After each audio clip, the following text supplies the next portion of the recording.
fún kọ́lọ́n kó má jẹ́ káwa náà sì sọ. Àmín. Àmín.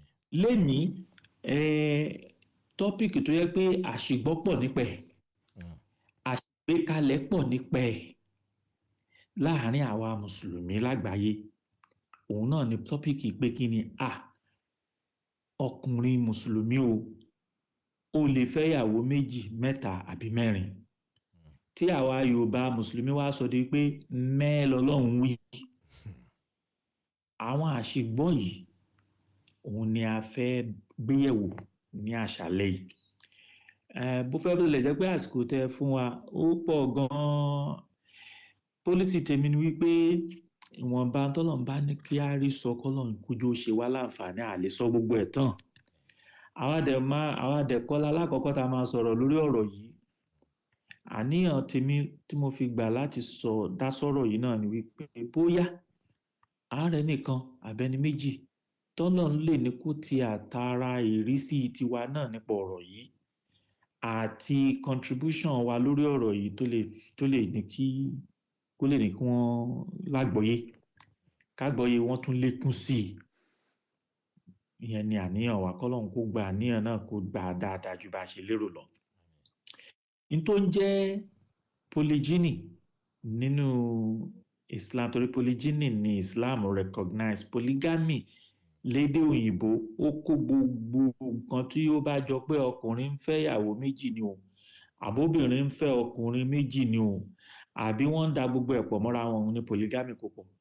Àmọ́ polygyny gangan ni èyí tí ó affect àwa nínú Islam òun ni ṣẹ̀ríà àwa gbé kalẹ̀ ní tó dẹ̀ fi ètò sí i. Òun náà ni pé ọkùnrin mùsùlùmí ó lè so yìgì fún ìyàwó kan àbí méjì àbí mẹ́ta àbí mẹ́rin bẹ́ẹ̀ kò gbọ́dọ̀ jù bẹ́ẹ̀ lọ. Ẹ rí i pé mo lo ọ̀rọ̀ pé ó lè so yìgì. So foundation nìyẹn. Tí ò bá ti sọ̀rọ̀ yìgì yẹn ń bẹ̀ gbogbo ọ̀rọ̀ tá à ń sọ yìí ò ní basis. So a sọ̀rọ̀ ẹni tó ní girlfriend mẹ́rin márùn-ún mẹ́wàá. À ń sọ̀rọ̀ ẹni tó yẹ pé ó fẹ́ so yìgì nílànà Islam. Bó ṣe so yìgì fún bí ẹni tó fẹ́ fẹ́yàwó kan ṣe so yìgì fún ìyàwó kan yẹn náà lè so yìgì fún ìyàwó méjì àbí mẹ́ta àbí mẹ́rin àmọ́ kò gbọdọ̀ ju mẹ́rin yẹn lọ gẹ́gẹ́ bí òfin Islam ṣe gbé kalẹ̀. So ìbéèrè wa lálẹ́ wa ni pé ǹjẹ́ ètò yìí ǹjẹ́ Islam gbé kalẹ̀ ní ọ̀ranyàn fún gbogbo mùsùlùmí ni pé ìwọ tó bá ti jẹ́ mùsùlùmí lọ́kùnrin o àfi dandan o kó o fẹ́ yàwó méjì mẹ́ta mẹ́rin. Ǹjẹ́ bí Islam ṣe gbé kalẹ̀ nìyẹn àbí Islam fi lẹ̀ gẹ́gẹ́ bíi pé àláò ẹni tọ́lọ̀ ń bá ní kí ọ̀rọ̀ yẹn ọ̀rọ̀ láìfù tiẹ̀ sún kan ibẹ̀ tí circumstance ẹ̀ bá ní ìdí ẹ̀ Islam àláò ẹ̀. Eléyìí la fẹ́ gbé yẹ̀wò lálẹ́. Practice yìí kí ọkùnrin fẹ́yàwó méjì mẹ́ta àbí jù bẹ́ẹ̀ lọ yìí Islam kọ́ ló bẹ̀rẹ̀ ẹ̀. Ó ti wà nínú àwọn culture míì àtàwọn ẹ̀sìn míì gan kí Islam tó dé. Ìgbà tí Islam dẹ̀ dé náà kò stop. Islam dé láti wá regulate ẹ̀ ní. Ó dẹ̀ fi conditions síbẹ̀ ó dẹ̀ gbé responsibility lé àwọn ọkùnrin tó bá fẹ́ ṣe é lórí. Léyìí tó jẹ́ pé ó jẹ́ kí ó depart from the usual norm. Ó gbé wa kúrò lójú ọ̀nà tí àwọn èèyàn ti wà tẹ́lẹ̀ pé ká kàn fẹ́ obìnrin irinṣẹ́ ni wọ́n irinṣẹ́ ìgbádùn ni wọ́n èròjà ìgbádùn ni wọ́n ní àníìdí ká tiẹ̀ ronú lẹ́ẹ̀mejì ká tó máa bá wọn sùn. Status quo tó ti wà ńlẹ̀ tẹ́lẹ̀ kí Islam tó dé nìyẹn. Islam wá dé wá ní eléyìí ò bójúmu afẹ́fẹ́ tó sí òun ló wá fi pétò bẹ́ẹ̀ bá fẹ́ méjì àbí mẹ́ta àbí mẹ́rin àmọ́ àwa Ọlọ́run tá a dá yín a mọ̀ pé tẹ bá ti ń débi mẹ́rin yẹn ó ti tó yín lè ṣe kọjá yẹn. Àmọ́ àyà wa tí Ọlọ́run fi sọ̀rọ̀ yẹn náà fún wa. so a pín ọ̀rọ̀ yìí sí ọ̀nà mẹ́ta gẹ́gẹ́ bí àwọn elétò ṣe gbé kalẹ̀. Ìyẹn ni pé àkọ́kọ́ ni pé context wo ni polygamy gbà wá nínú Islam. Ìyẹn ni pé àwọn circumstances wo ló surround ọ̀rọ̀ polygamy tó lè lead síbẹ̀ nínú Islam. Ẹ bá ti ní Yorùbá tẹ́ lè yá mi, ẹ máa yá mi ẹ̀yin atọ́kùn, torí pé tí bá ti ní Yorùbá ni máa ń lo àwọn òyìnbó. àmúlùmọ́lá wa okay. I think it's okay. Yeah, ẹjọ. So ẹlẹ́ẹ̀kejì ni pé àwọn conditions wo, májẹ̀mú wo ni Quran àti Sunnah gbé kalẹ̀ fún ẹni tí ó bá fẹ́ tẹ̀lé, tó bá fẹ́ lọ sí ojú ọ̀nà yìí. Ẹlẹ́ẹ̀kẹta ni pé àwọn àṣìgbọ́ wo ló wà níbi ọ̀rọ̀ tó wà ńlẹ̀ yìí. Láti mú ọ̀rọ̀ yìí yé wa, àwa mùsùlùmí à ní nǹkan míì tí pé ká kọ́kọ́ fi ọ̀rọ̀ Ọlọ́run ṣe ẹ̀rí, ká dẹ̀ fi Sunnah Nábì ká fi gbà lẹ́gbẹ̀ẹ́, ká dẹ̀ tún mú àríkọ́ṣe wá láàárín àwọn sálàfù sọ́ọ̀lìhínà, àwọn tí wọ́n ti ṣíwájú nínú àwọn èèyàn rẹ̀, àwọn mùsùlùmí tó ti gbà wájú, táwọn náà ti go through experience yìí, ká mú example wá tá a bá rí lára wọn. Ká tún wá bẹ àwọn àáfàá wa táwọn náà ń tẹ̀lé tọlọ́run lásìkò tá a wà yìí náà, ìmọ̀ abáwọn láyé ni o àbí àbáwọn láyé ni wọ́n sì wà pẹ̀lú wa ni o, tí àwọn náà ti sọ̀rọ̀ lórí ọ̀rọ̀ yìí tá a bá rí ẹ̀kọ́ kọ́ lára wọn. So gẹ́gẹ́ bí mo ṣe sọ, màá bẹ̀rẹ̀ pẹ̀lú wípé ká máa fẹ́yàwó méjì mẹ́ta kì í ṣe pé inú ìsìláàmù nìkan ló ti bẹ̀rẹ̀, ó ti wà kí ìsìláàmù tó dé. Wọ́n ń ṣe nílẹ̀ lárúbáwá, wọ́n dẹ̀ ń ṣe láwọn ilẹ̀ míì tí kì í ṣe ilẹ̀ lárúbáwá náà. Àwọn ọkùnrin wọ́n ń fẹ́ obìnrin láìmọye, kódà tí ò sí restriction tó wá di wípé wọ́n exploit àwọn obìnrin yìí. Àìṣedéédé, àìṣedọ́gbadọ́gba wá ń ṣẹlẹ̀ látàrẹ̀. Islam wá dé, ó wá fi ètò sí. Tí a bá lọ ka Suratul Nisa chapter 4 verse 3, Ọlọ́run sọ pé a'udhu billahi minash shaitonir rajim, bismillahir rahmanir rahim, wa in khiftum alla tuqsitu fil yatama fankihu ma taba lakum minan nisa mathna wa thulatha wa ruba' fa in khiftum alla ta'dilu fawahida aw ma malakat aymanukum dhalika adina alla ta'ulu. Sadaqallahul azim. Ọlọ́run sọ àyà yìí kalẹ̀ nígbà tí àwọn mùsùlùmí tí wọ́n ti jẹ àwọn ogun kan, tí ọ̀pọ̀lọpọ̀ obìnrin tí wọ́n lùsì ọkọ wọn, tí àwọn ọmọ obìnrin tí wọ́n di ọmọ òrukàn, tí wọ́n wá mọ bí wọ́n ṣe fẹ́ ṣe pẹ̀lú àwọn obìnrin tó pọ̀ nílẹ̀ rẹpẹtẹ yìí. Ọlọ́run wá ní tẹ́rù bá ń bẹ̀ yín mùsùlùmí tó ṣe pé mọ̀ ń tẹ́ fẹ́ ṣe pẹ̀lú àwọn ọmọ òrukàn obìnrin tó ṣe pé àwọn bàbá wọn fi ilẹ̀ lẹ́yìn ogun, àbáwọn obìnrin tí ó ṣe pé àwọn ọkọ wọn ti kú, wọ́n fi wọ́n lẹ̀, ẹ wá mọ̀ ń tẹ́ fẹ́ ṣe pẹ̀lú wọn, pé báwo la ṣe fẹ́ sọ̀rọ̀ wọn. Ọlọ́run ní ẹ fẹ́ yìí tó bá wù yín nínú wọn, fankihu ma taba lakum minan nisa, ẹ fẹ́, ẹ so yìgì fún àwọn tó bá wù yín nínú àwọn obìnrin wọ̀nyí. Ẹ fẹ́ wọn láya, ẹ gbé responsibility wọn, ẹ gbọ́ bùkátà lé wọn lórí.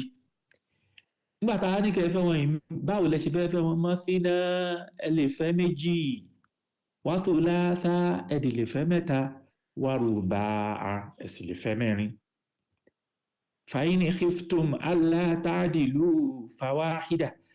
Àmọ́ tẹ́ ẹ bá wá ń bẹ̀rù, ẹnikẹ́ni nínú yín tó bá ń bẹ̀rù pé mi ò lè ṣe wàhálà obìnrin méjì mẹ́ta mẹ́rin o, mi ò tí ò bá sí pé súnà ní ká fẹ́yàwó gan, mo fẹ́ lè sọ pé mi níyàwó fẹ́.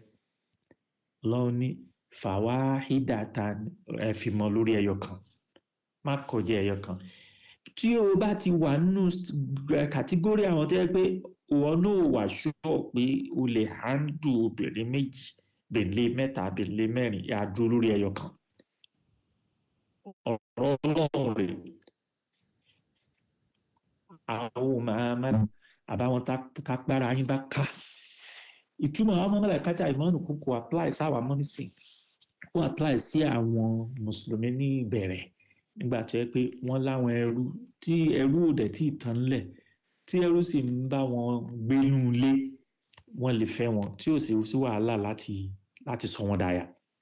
Ara system tí Islam gbé kalẹ̀ láti sọ ẹrú di ọmọlúwàbí náà lélẹ̀. Ọlọ́run wá ní dhalika adina alla ta'ulu. Èyí tí mo là kalẹ̀ fún yí o, ojú ọ̀nà tí mo là kalẹ̀ fún yí o, ó ti dáa jù lọ, ó sì dáa fún yín kẹ́ dúró lórí ẹ̀ bẹ́ẹ̀ tẹ́ ẹ̀ bá fẹ́ kọjá àlà. Kí ni ìtumọ̀ yìí? Kí ni ìtumọ̀ dhalika adina alla ta'ulu? Àwọn àfáà kan tú sí wípé ẹ má fẹ́ ju mẹ́rin lọ o tẹ́ ẹ̀ bá fẹ́ kọjá àlà. Àwọn àfáà kan tú sí wípé gbogbo ń ta kó kalẹ̀ yìí pé ẹ fẹ́ méjì, mẹ́ta, mẹ́rin, àbí kẹ́ ẹ dúró lórí ẹyọ kan. Ètò Ọlọ́run yìí o, ẹ má kọjá ẹ̀. Kò ń ṣe pé kẹ́ ẹ fẹ́ méjì, mẹ́ta, mẹ́rin nìkan ni dhalika adina tọ́lọ́run sọ. Kò ń ṣe pé ẹ má fẹ́ ju mẹ́rin lọ lọ́lọ́run sọ nìkan níbẹ̀ yẹn. Tọ́lọ́run sọ ni pé bá a ṣe gbétò yìí kalẹ̀ yìí pé ẹ fẹ́ méjì tẹ́ ẹ bá lágbára, ẹ fẹ́ mẹ́ta tẹ́ ẹ bá lágbára, ẹ fẹ́ mẹ́rin tẹ́ ẹ bá lágbára. Àmọ́ tẹ́ ẹ bá lágbára bẹ́ẹ̀ fàwáhídà ẹ fi mọ́ lórí ẹyọ kan. System táwọn Ọlọ́run gbé kalẹ̀ yìí dhalika adina is the best system for you. Tẹ́ ẹ bá fẹ́ ṣe àìṣe déédéé, àìṣe dọ́gbadọ́gba. Ọ̀rọ̀ Ọlọ́run nìyẹn. Áyà yìí gẹ́gẹ́ bá a ṣe sọ, context pé báwo la ṣe fẹ́ tọ́jú àwọn ọmọ òrukàn lóbìnrin, àwọn ìyàwó tí wọ́n ti dopó lóbìnrin lẹ́yìn tọ́kọ wọn kú tán, pàápàá jùlọ lẹ́yìn ogun al-Uhud, ogun Uhud, tó yẹ pé wọ́n pa àwọn ọkùnrin mùsùlùmí tó sì fi àwọn ìyàwó àtọmọ́lẹ̀. So Ọlọ́run create polygyny as a social solution. It's part of our Islamic social system. Ó create as a social solution ni láti make sure pé society wa protected. Àwọn obìnrin wa náà wà protected from the indecency àti corruption tó lè ṣẹlẹ̀ tóbìnrin tó bá yẹ kó wà nílé ọkọ tí ò bá lọ́kọ, tóbìnrin tó ti bàlágà tí ò bá lọ́kọ, kí ni tó lè tàtàrà ẹ̀ wáyé. Àfáà wa Qurtubi nínú aljami lil ahkam al-Qur'an, àlàyé tí wọ́n ṣe lórí àyà yìí òun lélẹ̀. Táwọn náà bá wò ó, àwọn obìnrin tí wọ́n lọ́kọ nínú Islam tó dẹ̀ jẹ́ obìnrin mùsùlùmí, option wo ló wà fún wọn? Option tó wà fún wọn ń ṣe option Islam rárá. Option pé either kí wọ́n ní boyfriend kó máa wá bá wọn sùn lẹ́ẹ̀kọ̀ọ̀kan. Option yóò ṣe option Islam torí pé la taqrabu zina lọ́lọ́run sọ, ẹ má súnmọ́ ṣìnà.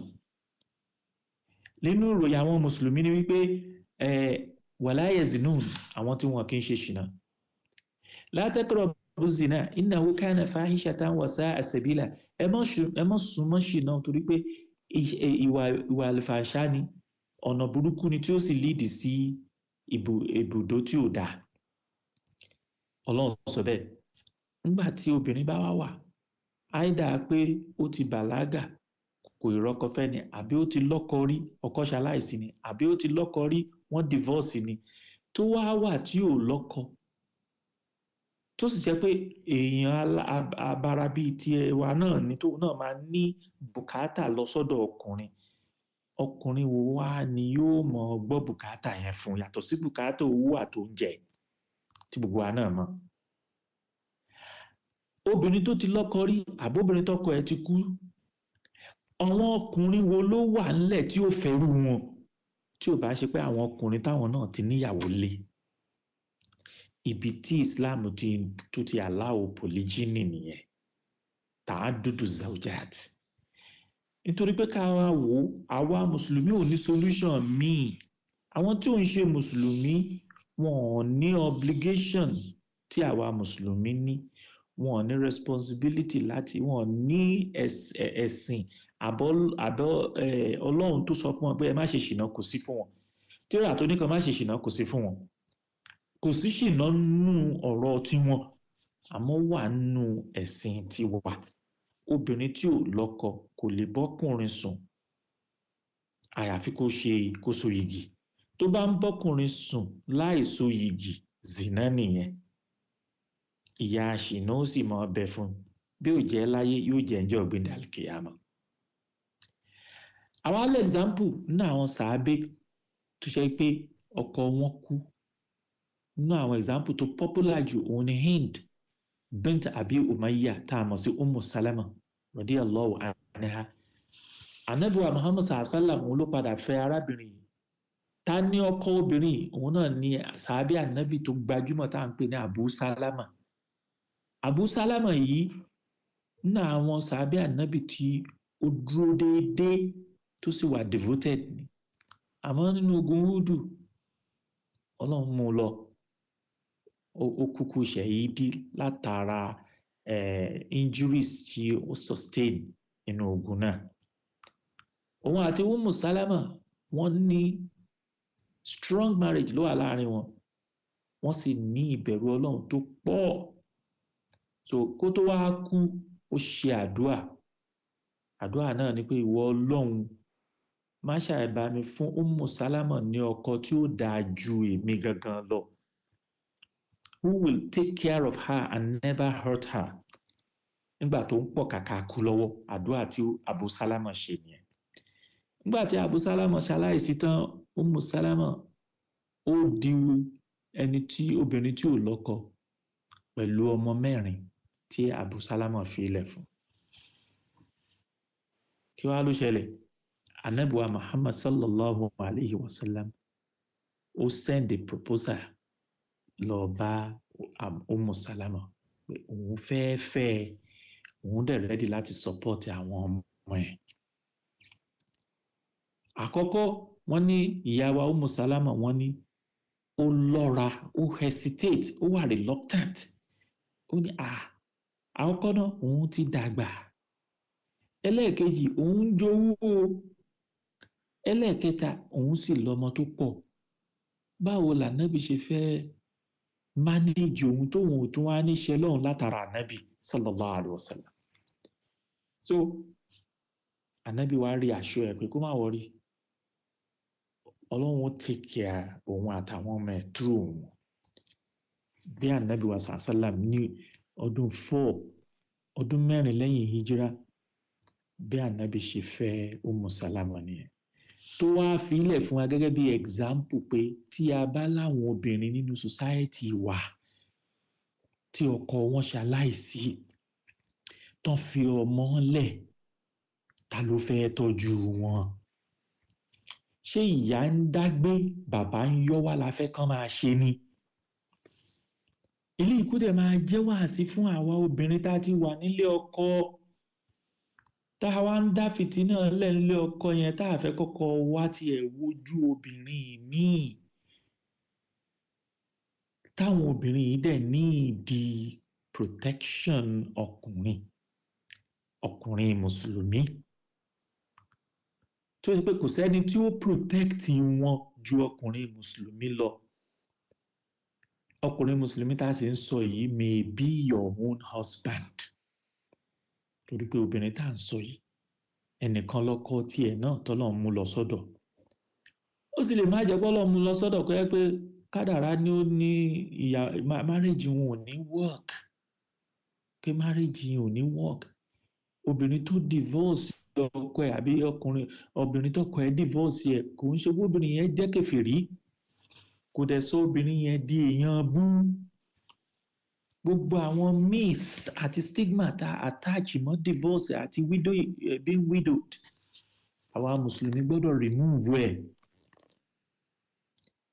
nítorí pé kí ni obìnrin yẹn may be your sister one day she may be your daughter She may even be your mother. So tó bá jẹ́ pé ọ̀dọ̀ wa ló fi sí ṣáà ní fẹ́ kẹ́nìbọ̀dì take care wọn ni. Àkọ́kọ́ example ẹni tí ọkọ ẹ̀ ṣaláìsí nínú ogun tí Ànábì wa Muhammad sallam tó take care tó gbà á tó fẹ́ pẹ̀lú pé ó ti dàgbà kì í ṣe pé bóyá ẹ wá jẹ́ ọmọ ọ̀dọ́ kan tá a máa sọ pé torí passion àbí nǹkan kan l'Ànábì ṣe fẹ́. Ànábì fẹ́ nítorí wípé obìnrin mùsùlùmí ní àwùjọ mùsùlùmí ló wà, kò dẹ̀ sẹ́ni tí ó take care mùsùlùmí ju mùsùlùmí ẹgbẹ́ ẹ̀ lọ. Ẹlẹ́ẹ̀kejì inú example wa lálẹ́ yìí òun ni arábìnrin mùsùlùmí tá à ń pè ní Atika ọmọ Zaid bint Zaid. Sàbí Ànábì wa Muhammad sallam khalifa wa Umar bin al-Khattab radiyallahu anhu òun ló padà fẹ́ obìnrin yìí. Ta ni ọkọ obìnrin yìí tẹ́lẹ̀? Abdullahi ibn Abubakar ni Abdullahi ọmọ Abubakar Siddiq tó ṣe pé wọ́n pa á nínú ogun Uhud lòun náà ti sustain injury. Ó nífẹ̀ẹ́ ìyàwó ẹ̀ gan-an. He was deeply in love with his wife Atika bin Zaid radiyallahu anha. To the extent pé wọ́n ní Abdullahi ibn Abubakar kódà ó máa ń kọ poem fún ìyàwó ẹ̀ yìí láti fi kì í láti fi yìn ín. Àmọ́ ńgbà tí Ọlọ́run mú Abdullahi lọ sọ́dọ̀ Atika di kí là ń pè widow, Atika di opó,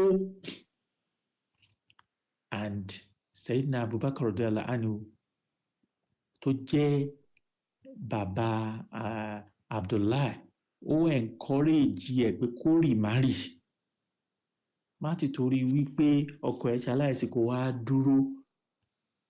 Pàtó máa ṣẹlẹ̀ ta ló propose sí nínú àwọn àgbà sàábé Umar bin al-Khattab radiyallahu anhu ẹni tó jẹ́ khalifa ẹlẹ́ẹ̀kejì lẹ́yìn tá Ànábì wa ti kú tán òun ló padà fẹ́ Atika. Ó sì fẹ́ pẹ̀lú ìfẹ́, ó sì bá a lò pẹ̀lú Islam àti compassion. Sayyidina Umar radiyallahu anhu ó respect Atika, ó dẹ̀ fún ní freedom láti gbégbèsè ayé àlàáfíà nínú ilé ẹ̀. Lẹ́yìn tí wọ́n tó wá pa Umaru náà, ẹ má gbàgbé pé Umaru wa Sayyidina Umar radiyallahu anhu òun náà wọ́n pa á ní lórí mímbàrí ni wọ́n ti pa á, lẹ́nìkan ló assassinate ẹ̀. Atika tún remarry lẹ́yìn yẹn, ó marry Zubair ibn al-Awwam radiyallahu anhu.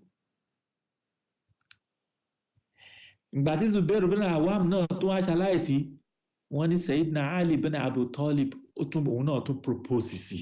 La hawla wala quwwata. Báwo sàábé ṣe understand ọ̀rọ̀ marriage nínú Islam? Ẹ wo level tí wọ́n understand ẹ̀ dé. So lesson wo ló wà ń bẹ àwọn marriage tá à ń sọ yìí? Wọ́n ní wípé àwọn widows àwọn mùsùlùmí ẹni àpọ́nlé ẹni ẹ̀yẹ ni wọ́n. Kò yẹ kọ́kọ́ wọn kú tán kán wá di ẹni yẹ̀yẹ́ nínú àwùjọ, kán wá di ẹni tí àwọn ọkùnrin máa tọ́wò. Tẹ́nìkan máa wọlé lénìí, tẹ́nìkan máa jáde lọ́la, tó máa jáde lénìí, tẹ́nìkan máa wọlé lọ́la, tẹ́lòmíì máa jáde lọ́túnla. Bí wọ́n bá ṣe tí ọkọ wọn bá kú fún Islam, ó yẹ káwọn mùsùlùmí kí wọ́n rally round.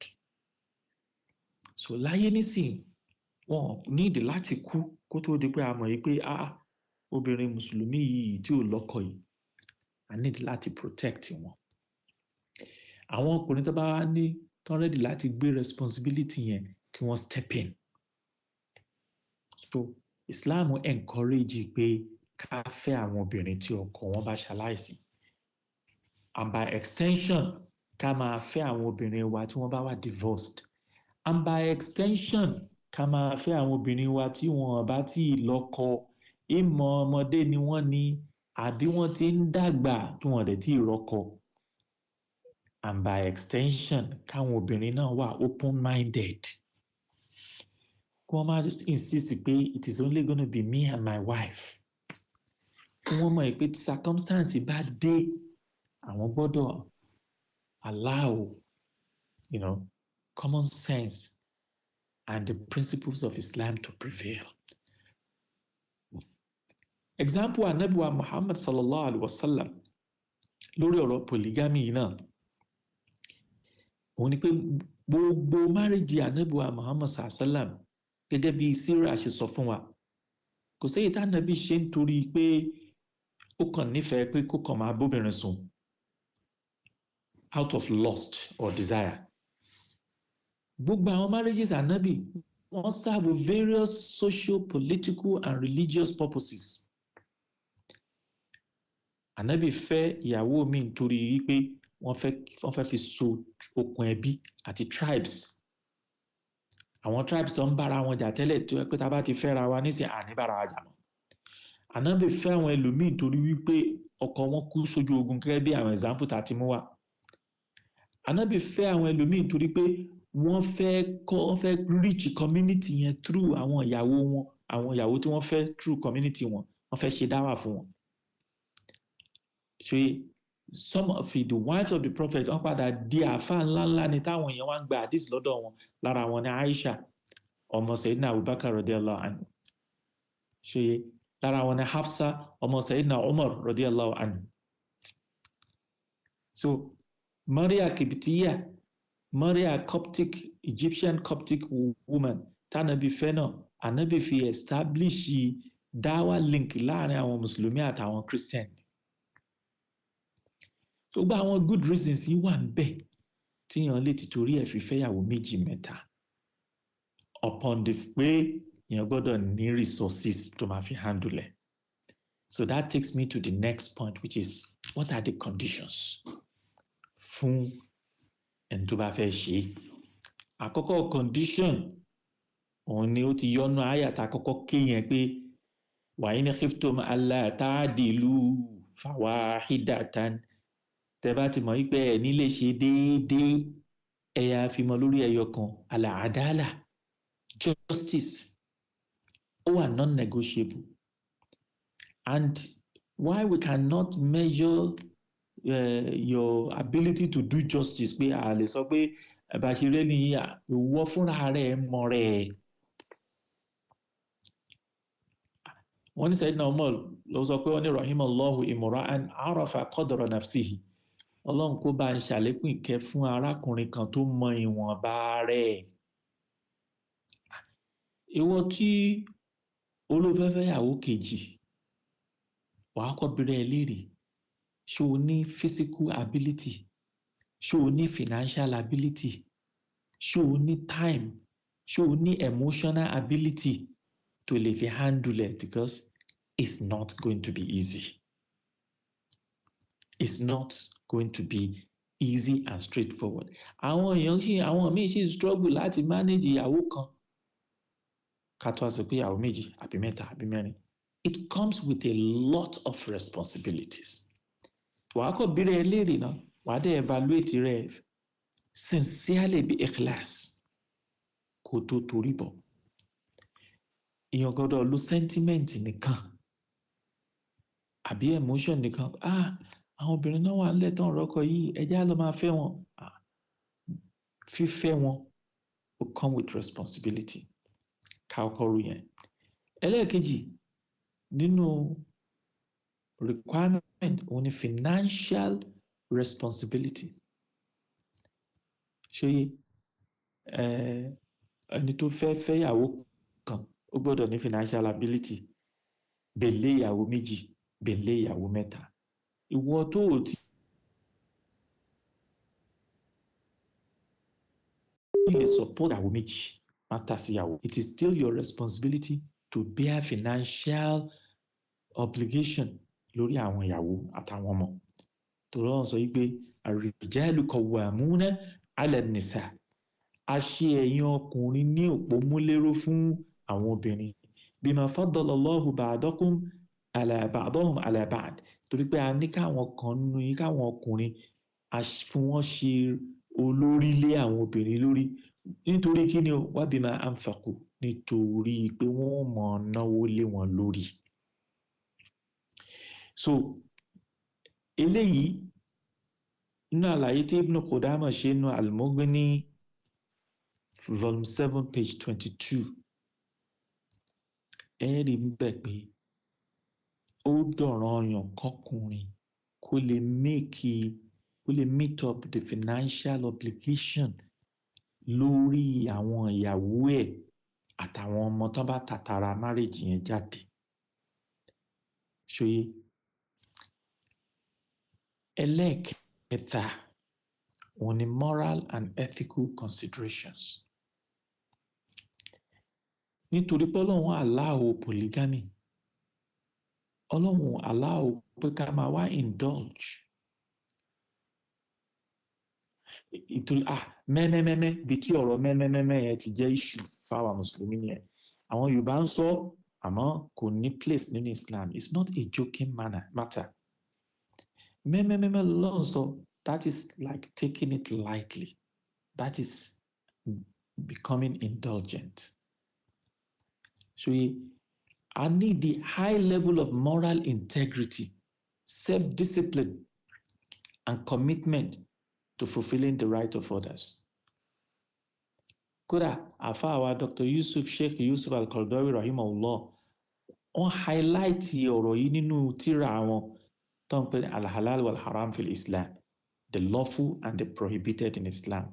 Tá bá lọ wò yẹn àárín ń bẹ̀. ṣòye tá bá wo àwọn àfáà nínú àti kóòtù Ibn Qudama Hanbali scholar ni àwọn náà stress nínú Al-Mughni wípé justice is a condition for the permissibility of polygamy. Ẹni tó bá ti mọ̀ pé òun ò lè wà just kó má súnmọ́. Ìbéèrè tó wá tàtàrà bí ìyọ ni pé ǹjẹ́ a lè fi decision justice yẹn lẹ̀ fún individual yẹn fúnra rẹ̀ kó make it? Àbí the society should intervene? Well, this is a question that will be a controversial question for the rest of our life. But however, a mọ̀ pé àwọn ìlú kọ̀ọ̀kan wà tó jẹ́ ìlú Mùsùlùmí tí wọ́n step in, tí wọ́n dẹ̀ impose regulation lórí pé ìwọ tó bá lọ fẹ́ fẹ́yàwó kejì, gọ́ọ̀mẹ̀ntì fẹ́ mọ̀ kí ni capacity yẹ kó tó torí bọ̀. For instance, ní Malaysia, anybody can correct me because I know I've heard it, but for this lecture I cannot give you, I cannot validate it, but mo ti gbọ́ rí wípé o ò lè fẹ́ ìyàwó méjì láì ṣe pé you are screened and scrutinized by the government and certified to be qualified to do it. So government láti come in nílùú tí ìbàjẹ́ ìlú Mùsùlùmí. Ìlú tí ò bá dẹ̀ ń ṣe ìlú Mùsùlùmí náà lára tá à ń gbé Amẹ́ríkà, tá à ń gbé Europe, tá à ń gbé gbogbo ẹ̀, the Muslim community can step in and say pé ká tó so igi anybody o, ẹni tó bá pè wá pé ká so igi mọ́sínà àbí sùlásà o, a máa need ká invite àwọn òǹtọ̀hún sí counseling session, ká subject it to certain questions, ká dẹ̀ scrutinize the financial ability and possibly his medical capacity or physical capacity. So ìyẹn jẹ́ number one. Imam Ash-Shafi'i rahimahullah òun náà tún ó dá sí ọ̀rọ̀ polygamy pé polygamy táwọn èèyàn fẹ́ máa sọ nísọ yìí pé bóyá Islam gbé kalẹ̀ káwọn kan máa ṣe concession ni kì í ṣe obligation. Ìyẹn ni pé it is an exemption, not the rule. Ṣọ́rọ̀ mi yé yín atọ́kùn. Polygamy is an exemption. It is not the rule. In ta allow ni kì í ṣe in ta mandate. A ní ó lè ṣe tó o bá meet condition ẹ̀. Àmọ́ a sọ pé ẹ lọ ṣe compulsorily. Ọ̀rọ̀ Imam Shafi'i nìyẹn.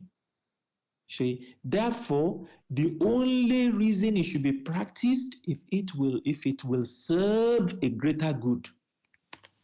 A rí lè nínú tírà Imam Shafi'i tó ń pè ní al-Umm.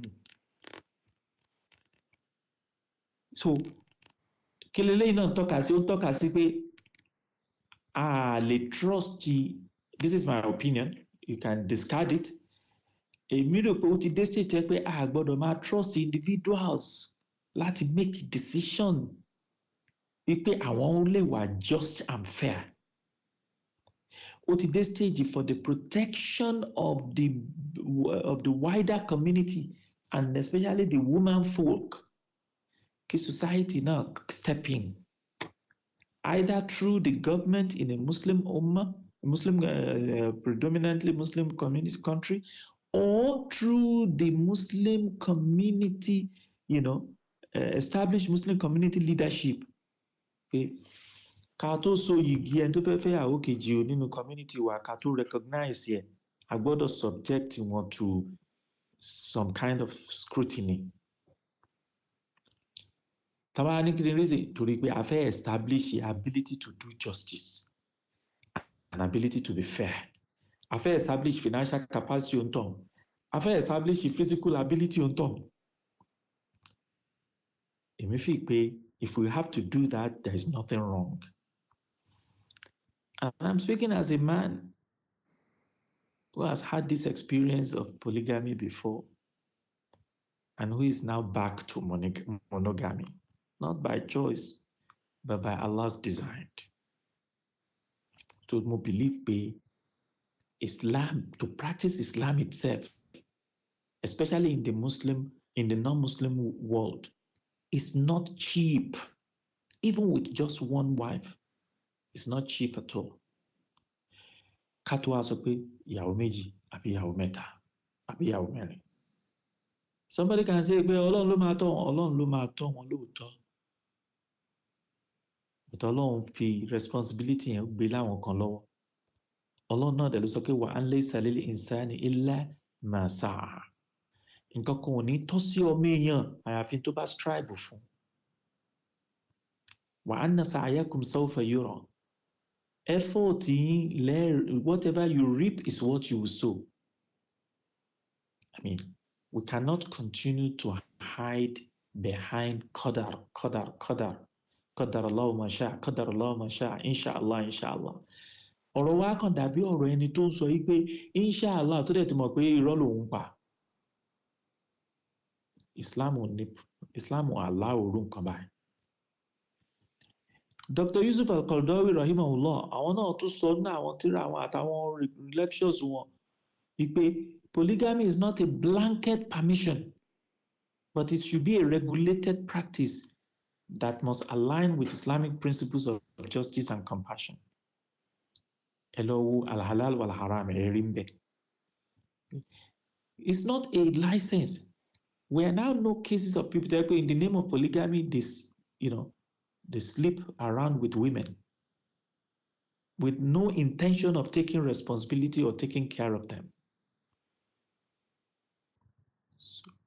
So these are some of the opinions tó jẹyọ látara ọ̀rọ̀ tí à ń sọ yìí. I'm sure that may raise some thoughts and some comments. Inshallah, we'll be happy to do. Now, torí àsìkò, I'm looking at my time in here. We're about 50 minutes into this discussion. Yeah. Àwọn misunderstandings quickly kí n lè fààyè lẹ̀ fún contributions. Number one ni pé Islam, àwọn kan sọ pé polygamy is a right for men without restrictions. Tẹ́ bá ti ń follow trail of thoughts mi àti discussions mi, ẹ ti rí pé that is a fallacy. Polygamy, yes, it is a right for men with conditions. Kì í ṣe pé without restrictions. Ọlọ́run allow ọkùnrin tó bá ní capacity kan fẹ́ obìnrin méjì mẹ́ta mẹ́rin with conditions that they will be just. But èyí tí ò bá ti délé wà just nínú wọn fàwáhídà kó fi mọ́ lórí ẹyọ kan. Aw ma malakat aymanukum. Kódà tún wá rí gbọ́ tó rí kánú fíkìrù wa pé àwọn ọkùnrin kan wà tí wọ́n ti ẹ̀ ṣe é léèwọ̀ fún wọn wọn gbọ́dọ̀ fẹ́ wọn gbọ́dọ̀ má rí ẹyọ kan pàápàá torí pé wọn ní capacity láti wà just. Ọkùnrin tó bá wà medically certified or diagnosed pé he is impotent. Kò gbọ́dọ̀, first of all, kò gbọ́dọ̀ hide the information from the woman tó fẹ́ torí pé ó mì pé ó máa render that woman incapable of having children nìyẹn. So kí ló irú yẹn fẹ́ fobìnrin ṣe? So tó bá máa múrò yẹn fẹ́ obìnrin, á jẹ́ pé obìnrin yẹn ti mọ situation ó dẹ̀ wà happy to remain with him. Ẹlẹ́ẹ̀kejì, òun ni wípé another people táwọn náà sọ pé polygamy is an oppression of women. No. That is also a blanket definition of polygamy. Okay. The idea of polygamy is oppressive. No, it's not. Individuals' application or observance of polygamy may be oppressive in some instances, for which those individuals will be condemned. But polygamy, the way Islam presents it, will solve social problems arising from marriage, divorces, where women being widowed. It will, and that's why Baba Professor Jamal Badawi tírà àwọn táwọn náà ṣe talk about polygamy in Islamic law. So wọ́n sọ wípé Islam ó fún àwọn obìnrin ní right láti stipulate conditions in their marriage contract. And lára right yẹn ni pé they can choose pé mo fẹ́ fẹ́ ìwọ lágbájá o, àmọ́ condition mi ni pé o lè fẹ́ ẹlòmíì lé mi o. So obìnrin tí ò bá fẹ́ polygamy ó lè refuse ẹ̀ láti bẹ̀rẹ̀, so that the marriage will not even have taken place. It doesn't mean, so kò ń ṣe it is not pé tó ọkùnrin bá dẹ̀ decide láti wá fẹ́ ẹlòmíì lẹ́yìn tó ti agree pẹ̀lú condition ẹ̀, torí pé al-muslimuna ala shurutihim, àwọn mùsùlùmí máa ń dúró pẹ̀lú àdéhùn wọn ni. Tí ọkùnrin bá ti fi lè sign contract pẹ̀lú ìyàwó ẹ̀ pé ìwọ nìkan ni máa fẹ́, níwọ nìkan mi ní fẹ́ lòmíì lé ẹ, o ò ní right láti fẹ́ lòmíì lé obìnrin yẹn. Tó o bá ti fẹ́ contract yẹn ó dissolve, obìnrin yẹn dẹ̀ lè walk away, ó dẹ̀ lè béèrè fún divorce, dẹ̀ lè sue ẹ lọ sí Islamic Court of Law. So additionally, polygamy only provide the social and economic support fún àwọn obìnrin tó wà ní certain situation such as war or societal imbalance. So ká má close all the avenues to polygamy just because there might be some problems here and there. Misunderstanding ẹlẹ́kẹta, òun wí káwọn kan máa sọ yí pé Islam encourage polygamy. No, Islam neither, encouraged nor discouraged polygamy. The only thing Islam sọ, òun ni wípé, ibi tí polygamy bá ti máa help society yín, ẹ má close your eyes into it. And this is a message directed at both men and women. Ẹ̀yin obìnrin tẹ́ wà nílé ọkọ, ẹ má make it difficult for ọkọ yín láti fẹ́yàwó mi tó bá jẹ́ pé ọkọ yín ó wà in the position láti help obìnrin yẹn and protect the society, the institution of marriage, and the sanctity and chastity of that woman. Pàápàá jùlọ in a society tó yẹ pé àwọn tí mo lè pè ní kìnìún, àwọn ẹkùn, àwọn ìkookò láàrin ọkùnrin, they are ready to pounce on any woman, tear them apart, batter them, destroy their dignity without taking any responsibility at all. To the extent they can even go to social media and start laughing about it. Our sister, àwa là ń yọ́ lọ bá wọn nígbà tí ò sẹ́ni tó fẹ́ fẹ́ wọn. Kìtẹ̀sẹ̀ tí ṣètánù lè lò, kọ́lọ́run kó máa protect wa ni. So gẹ́gẹ́ bí Islam ṣe gbé kalẹ̀ fún wa, the default in Islam is monogamy. Kí ni evidence wa? فَإِنِ خِفْتُمْ أَلَّا تَعْدِلُوا fawahida. Tẹ́ ẹ bá ń bẹ̀rù wípé ẹ̀ ní lè ṣe déédéé, ẹ dúró lórí ẹyọ kan. Misunderstanding ẹlẹ́ẹ̀kẹrin wọ́n ní pé ká máa sọ pé polygamy is common among Muslims. That is not true. Contrary to popular belief, polygamy is not widely practiced in Muslim majority societies. In fact, Muslim majority societies are much more regulated when it comes to oral polygamy. Mo mú example kan wá, even though mi ní statistics at hand now, but àwọn tó ń gbọ́ mi lè bá mi check. Malaysia, they have a way of controlling polygamy. I'm not sure of Turkey, but I'm sure something is going on there. Even in Saudi, there is some kind of regulation. So statistics show that majority of Muslim men are actually monogamous because the conditions for polygamy are difficult to meet. Brother can contact me lórí social media about 4-5 years ago. Olóńfẹ́ oní sister kan wá divorce ó dẹ̀ lọ́mọ òun dẹ̀ fẹ́ ṣe Islam òun fẹ́ help ẹ̀. Mo wá kí n advice òun. Mo wá ní okay. Mo wá bí láwọn béèrè kan personally mo ní ṣé o fẹ́ ṣe kíní ṣé o ní resources fún kí ni nǹkan tó ready láti contribute.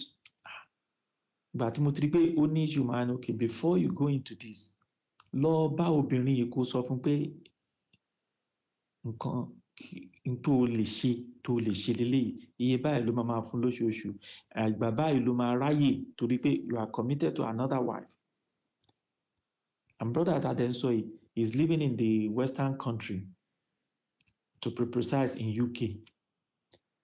So when ṣé o máa ráyè láti máa lọ rí lójoojúmọ́ àbí every other day àbí sọ àwọn time tó bá nígbà tí brother yìí máa sọ àwọn nǹkan tóun lè ṣe tó make it clear fún obìnrin yìí olóbìnrin yẹn sọ pé láà òun ò lè ṣe òun ò ní interest mọ́ oníṣòtìrí. If we come forward with our explanation, with our conditions, sometimes we will not step into it. Because the reality ni pé ẹni tó fẹ́ ṣe déédéé tó bá wà sincere pẹ̀lú rẹ̀, it will become obvious pé déédéé yẹn may be difficult in some circumstances. Arákùnrin kan tá a mọ̀ sí Jonathan A.C. Brown tó ṣe ìwé tá à ń pè ní Misquoting Muhammad. Òun náà sọ̀rọ̀ tá a sọ yìí. Ó dẹ̀ highlighted pé the truth ni pé polygamy is not widely practiced in Muslim majority societies and that most Muslim men end up being monogamous. Láwọn tó fẹ́ ṣe déédéé o kì í ṣe tó fẹ́ ṣe jàǹbá àwọn obìnrin o aláwọn àmọ́ àwọn ọkùnrin tó yẹ pé wọ́n ń fi Islam bójú wọ́n dẹ̀ fi ń ṣe jàǹbá àwọn obìnrin.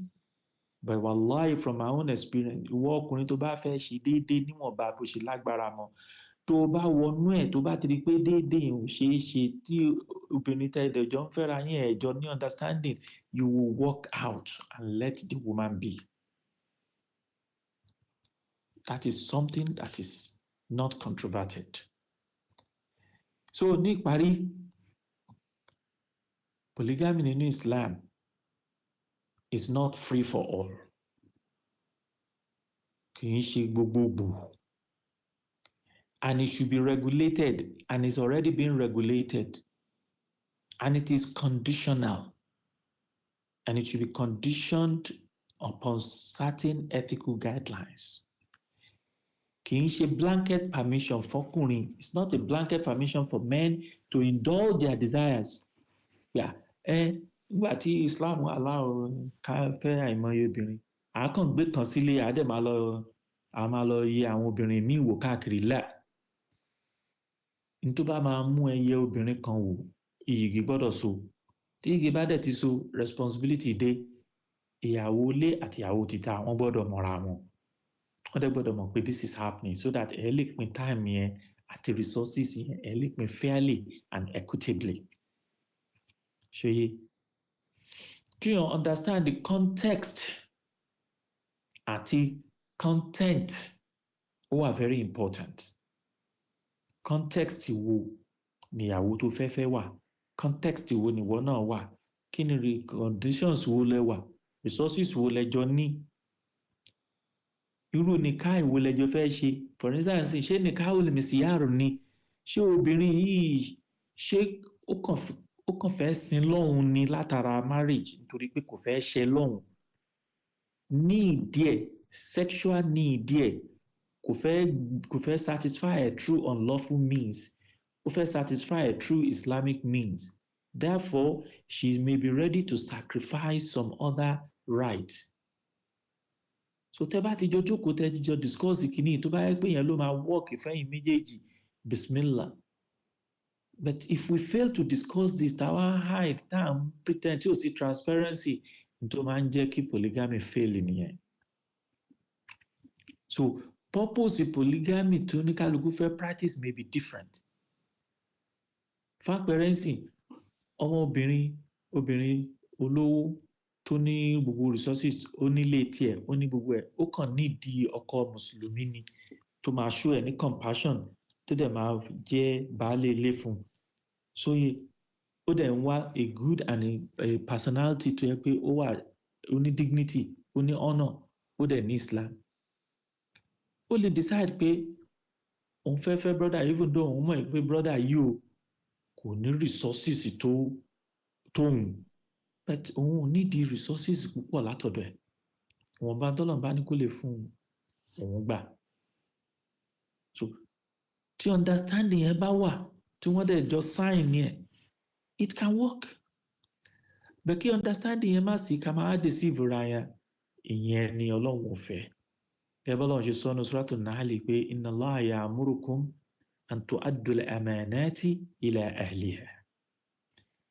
Ṣóyé Ọlọ́run ní òun pa yín láṣẹ o pé kẹ́ ẹ fún àwọn èèyàn lámàánà wọn, ẹ má gbé àmánà alámàánà fẹ́ lómi. Ọlọ́run tún sọ pé inna Allaha ya'muru bil-'adli wal-ihsan wa ita'i dhil qurba.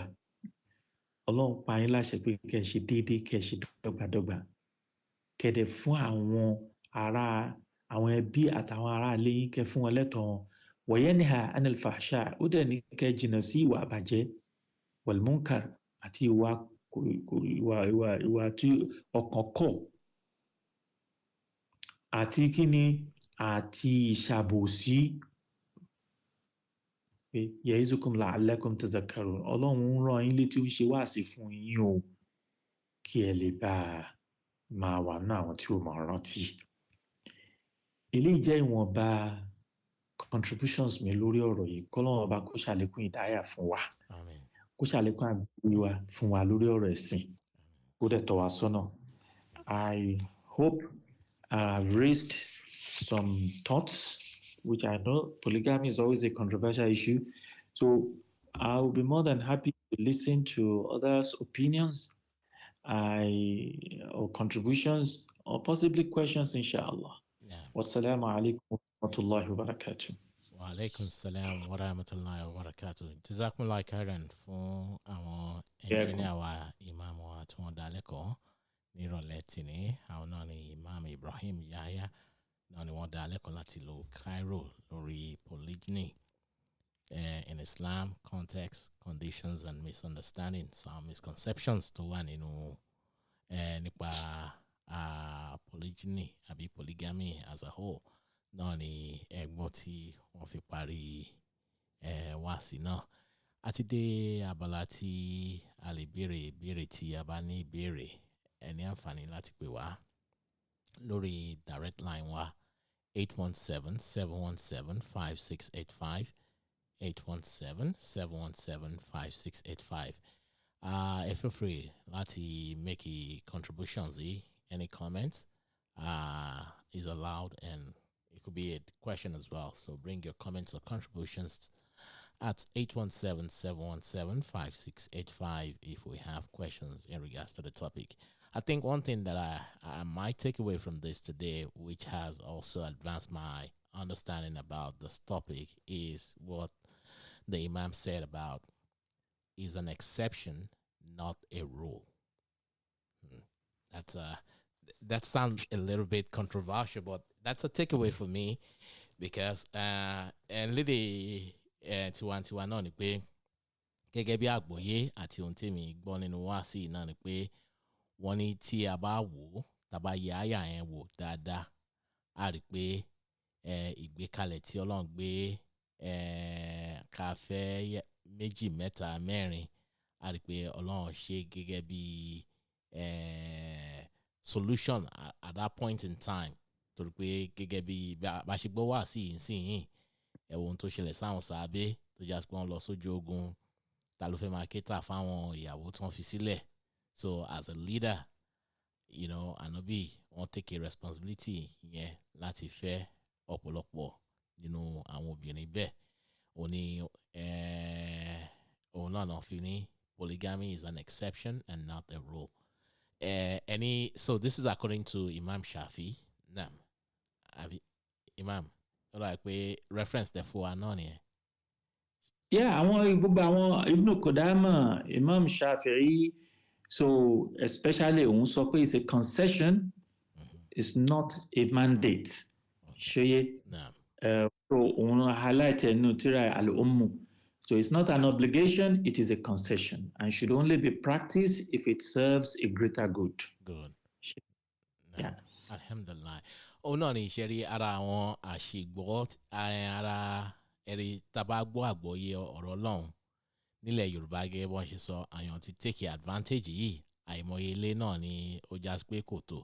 Tàbá dẹ̀ sì wo bí ọ̀pọ̀lọpọ̀ àwa ta pera ní Mùsùlùmí Yorùbá bá ṣe ń ṣe mẹ́wàá gan náà ẹ rí pé àgbèrè òun náà ni ọ̀pọ̀lọpọ̀ wọn bá débẹ̀ kì í ṣe pé wọ́n ṣe ojúṣe tọ́lọ́run nìkan ṣe wọ́n á ń sá sábẹ́ pé àṣebí mẹ́lọ́lọ́run wí mẹ́tọ́lọ́run wí.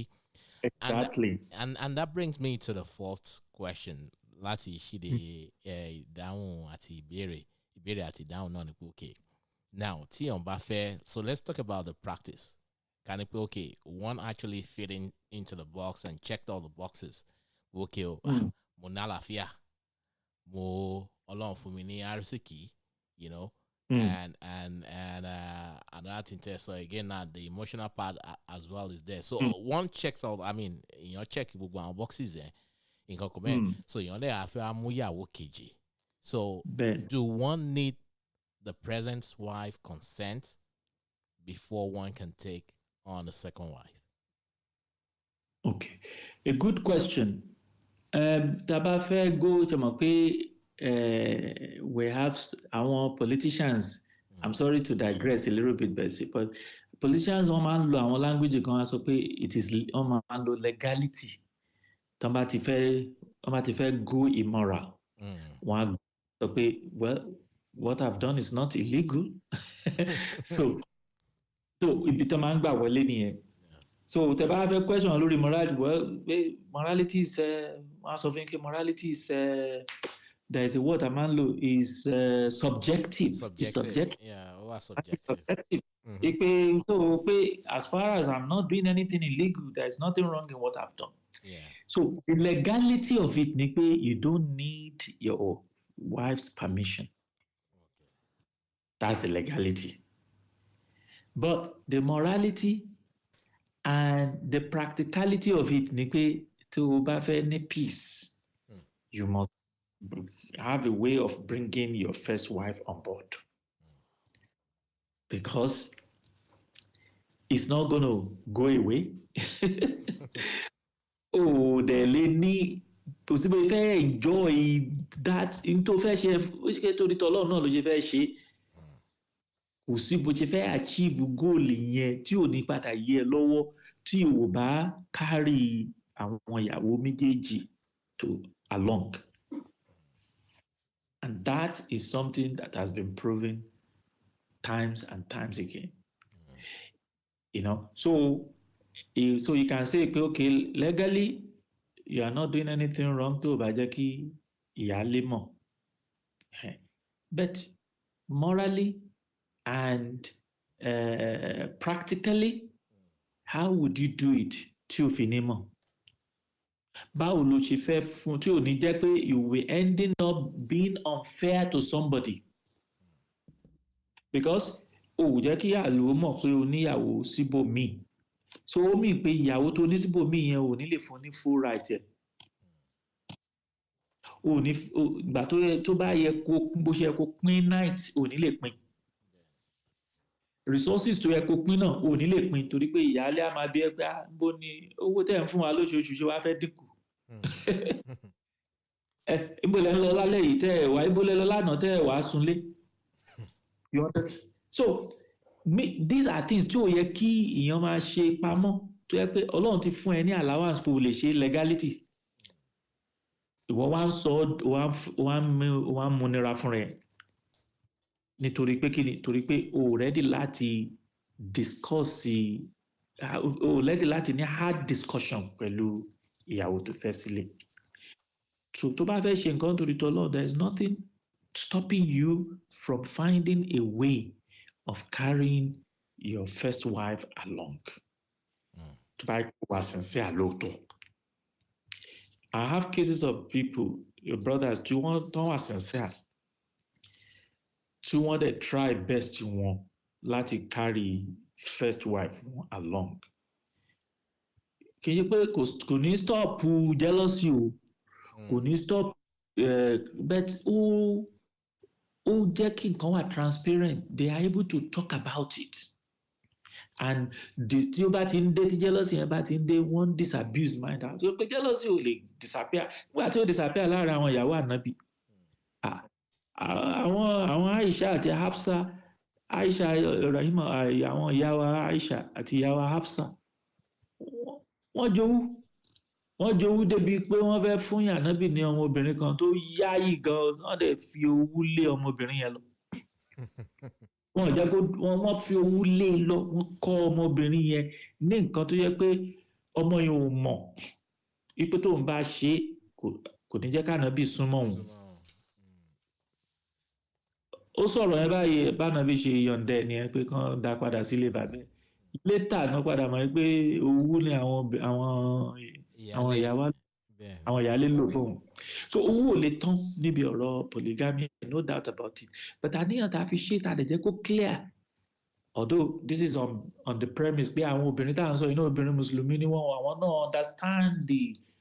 understand the context tá a fi fẹ́ ṣe. So ìjọ́mi èèyàn wọn ló jẹ́ kó ní wọ́n lára láti gbà, but tí a bá tó rán wọn létí tẹ́ ṣe wáàsí fún wọn, wọ́n á padà gbà pé alhamdulillah àgbà bẹ́ẹ̀. So èmi mọ èèyàn tó yẹ pé the first thing tó kọ́kọ́ ṣe nígbà tí ó fẹ́ ṣe ni pé gbogbo dúkìá tó pa òun àti first wife pọ̀, ó write ẹ̀ off, ó dẹ̀ fi orúkọ first wife sí, so that first wife ò ní rò pé òun fẹ́ pín dúkìá yẹn láàrin òun àti ìyàwó tó pọ̀. Ó wá ní ó ṣẹ̀ṣẹ̀ bẹ̀rẹ̀ clean slate pẹ̀lú ìyàwó tó ṣẹ̀ṣẹ̀ fẹ́, ó dẹ̀ jẹ́ kí ìyàwó tó yẹ fẹ́ mọ̀ pé look, ìyàwó tí mo ti kọ́kọ́ fẹ́ o, gbogbo resources tá a jọ ní àjọṣiṣẹ́ ẹ̀ ni, kì í ṣe pé tó ń bọ̀ tí wọ́n ń bọ̀ out, so it is hers, tiẹ̀ àṣẹ̀ṣẹ̀ bẹ̀rẹ̀ ẹ̀ ni. There are many discussions tíyàn lè ní pẹ̀lú first wife tó ẹ lè fi jọ reach consensus. Lórí pé a fẹ́ ṣe tọ́lọ̀ ń sọ lóòótọ́, but a fẹ́ ṣe jàǹbá fún anybody, a dẹ̀ fẹ́ ṣàbòsí fún anybody. Ìyàwó tó ń bọ̀ ọmọ ìyá wa lòun náà, a fẹ́ ṣe jàǹbá fún.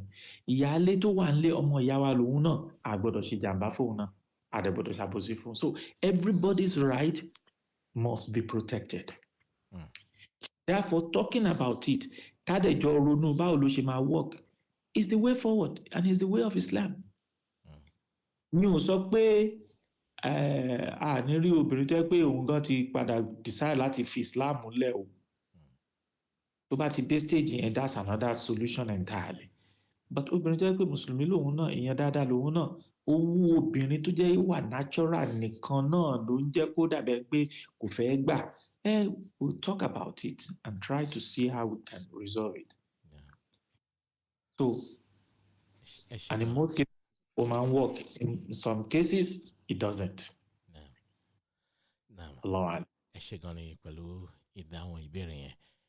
Fún àǹfààní ẹ̀yin olùgbọ́ wa ń bẹ ní àǹfààní láti pè wá 817-717-5685, àní wọ́n bá ìṣẹ́jú méje tí a fi máa tẹ̀tà pèsè lórí ètò ìrọ̀lẹ́ tìní. So feel free to bring your questions, comments, or contributions at 817-717-5685. The topic again is polygamy in Islam, context, conditions, and misunderstandings. So my other question, Noni, eti menuba, also more or less like a prenup, like a prenuptial agreement. You're learning to go into that marriage contract. Okay, okomio, ekurola labakwewa. It has to be a miatie. Me lati. I mean, I'm not ready to share you with anyone. Tí o bá ti ń ṣe wọ́, tí o bá ti ń ṣe mi àti ẹ, then kò má wáyé. So, but ṣé ṣòro nǹkan bẹ́ẹ̀ ṣó tọ̀nà because if a Muslim, because àṣẹ Ọlọ́run tí ọkọ ẹ bá ní agbára bí example brother tí ẹ fi ṣe example to reach out sí tẹ́lẹ̀ ò pé kí gbogbo òun náà check gbogbo àwọn box yìí ó dẹ̀ ò pé sister a very young lady I'm still in her 30s ọkọ ẹ ti ṣaláìsí ó fọmọ kan àbí méjì sílẹ̀ òun nìkan ló ń dá pa ṣé bó ṣe máa lo ẹ̀bùn out of pity ó dẹ̀ ò pé okay so out of pity à ń bọ̀ níbi ìpè ẹjọ́ then out of pity ó dẹ̀ ò pé okay kó mú ìyàwó kejì kó mú ẹni yìí gẹ́gẹ́ bí ìyàwó kejì láti help ẹ̀ lápèjúwe any polygamy at the time tí Ọlọ́run sọ ayé àìkalẹ̀ it's a social solution it serve as a solution as a social solution at that moment lórí ohun tó ń ṣẹlẹ̀ orú àwọn kan tó dẹ̀ ṣẹlẹ̀ ń gbà yẹn náà ó sì ń ṣẹlẹ̀ ní àwọn society wa nísìnyí you see young I mean actually ní society wa yìí a very young man went to his job on his way coming back involved in an accident ó lọ ó fi young lady lẹ̀ pẹ̀lú ọmọ ṣé bí young lady ẹ ṣe máa lo ìgbésí ayé ẹ̀ láìsí láìsọkọ nǹkan kan mẹ́rin so I've lost the line of thought question mi but ẹ jẹ́ kí n dá ẹni tó pè àwọn bọ́dà ẹja àdáwọn náà padà síbi question mi so prenup ni mo ti rántí báyìí prenup ni mo fẹ́ sọ̀rọ̀ so asalaamu aleykum rahmatulahi ẹ káàbọ̀ sórí ètò. Assalamu alaikum wa rahmatullahi wa barakatuh. Wa alaikum salam wa rahmatullahi wa barakatuh. Salam wa rahmatullahi wa barakatuh. Ṣe púpọ̀ àfa àgbádùn wa ti àjí kìí ṣe àwọn tọ́pìkì yìí ọlọ́run kó ṣọ́ yín o. Anyway, bí mo gbádùn àwọn àfa àtúgbọ́n wọ́n wá sọ pé pé kéèyàn bá ní capacity tó dẹ̀ láǹfààní àti ṣe àbí tí society bá dẹ̀ irú àwọn tó wà ní western world ń bì ẹlòmíì lágbára. Ó ní physical capacity ó ní àpò ẹ̀ gbogbo tó lè fi ṣe ṣùgbọ́n society ò gbà láàyè irú nǹkan bẹ́ẹ̀ yẹn kí ni ṣẹ̀ríà tó wà láàrin yẹn tẹ́lẹ̀mọ̀ àwọn society tó dẹ̀ ní ọ̀gbà láàyè náà wọ́n gba àwọn èèyàn láàyè kan máa lọ bá obìnrin ṣe lóṣìṣì kan máa bímọ káàkiri kan máa gbọ́ bùkátà wọn ṣùgbọ́n ẹni tó fẹ́ ṣe gan ní ti súnà ààyè ò gbà ṣùgbọ́n ẹni tó bá lọ ń kàn bẹ́ obìnrin kiri bẹ́ òun kiri tó ń kàn bímọ jọ mo kí ni sàìdíà tó wà láàrin yẹn pé irú èèyàn bẹ́ẹ̀. Kílẹ̀ mí pé ààyè ò gbà kílẹ̀ mí pé society ò gbà ààyè. And the rule, I mean, society in America and seeing the constitutions that the rules America allow polygyny, so it's a crime, and to be involved in Agreed. So therefore, you cannot do it in that place because it's against law. Because Islam no ni kama constitution. So o mean pé le practice ní ìlú yẹn tẹ́ wà nìyẹn. Then ẹlẹ́ẹ̀kejì ni pé what is the definition of marriage nínú Islam? So that is another discussion. Topic on its own. Another topic on its own. Because if we go by Islamic definition of marriage, then you might not be breaking the law. It is only if you go by the society's definition of marriage, then you will break the law. Ẹgbọ́ bẹ́ẹ̀ ń yé dáadáa Ají Yusuf mi mọ̀ bóyá mo gẹ́tì ìdáhùn ìbéèrè yẹn. nítorí pé ẹni tó ṣe ṣìnà ntẹ́ nìkan ṣe tó fi ṣe ṣìnà òun náà lẹ́nìkan ṣe tó fi so igi. Bẹ́ẹ̀ni. ṣé mi ní sọ jù bẹ́ẹ̀ lọ. now so ní àgbọ́yé tèmi láti tún yànnàná answer yẹn náà ni pé tí wọ́n bá ṣe in the Islamic way, marriage ní definition. Islam, there's a definition of marriage in Islam, and there's a way tí wọ́n go about marriage in Islam, and marriage tí wọ́n go through the law of America and see definitely tí wọ́n bá ti marry ẹnìkan legally ní America kò tó lè fẹ́ lómi, either you divorce or you have to divorce that person before you take another wife. But it's possible tí agreement ẹ bá wà with another woman to just pé àní go through American law láti perfect marriage contract èèyàn sì lè ní ìyàwó through the Islamic way. ṣé mo. nítorí pé sorry kí n kàn go a bit further. nítorí pé àwọn tó ń ṣe ṣìnà pé ìyàtọ̀ tó kàn wá ń bẹ̀ náà ni pé wọn láwọn fẹ́ ẹni ẹ. but wọ́n ń ṣe wọ́n ń bára wọn gbogbo nǹkan tí ẹni tó fẹ́yàwó ń ṣe náà ń ṣe pẹ̀lú ẹ̀. kódà ẹlòmíì gan ìyàwó wọn gan tó fẹ́ ó mọ̀ pé wọ́n ní mistress. bẹ́ẹ̀ni. kò dẹ̀ ní problem ẹ̀wọ̀n mi ò ní problem pẹ̀lú àwọn ní problem pẹ̀lú ẹ̀. nǹkan àá fẹ́ sọ ni pé àwa ò call fún pé kàtàkù òfin ìlú tá à ń gbé à call fún.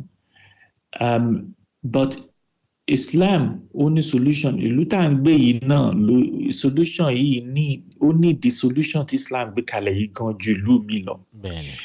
torí wípé ibẹ̀ làwọn obìnrin ti pọ̀ tí wọ́n lọ́kọ.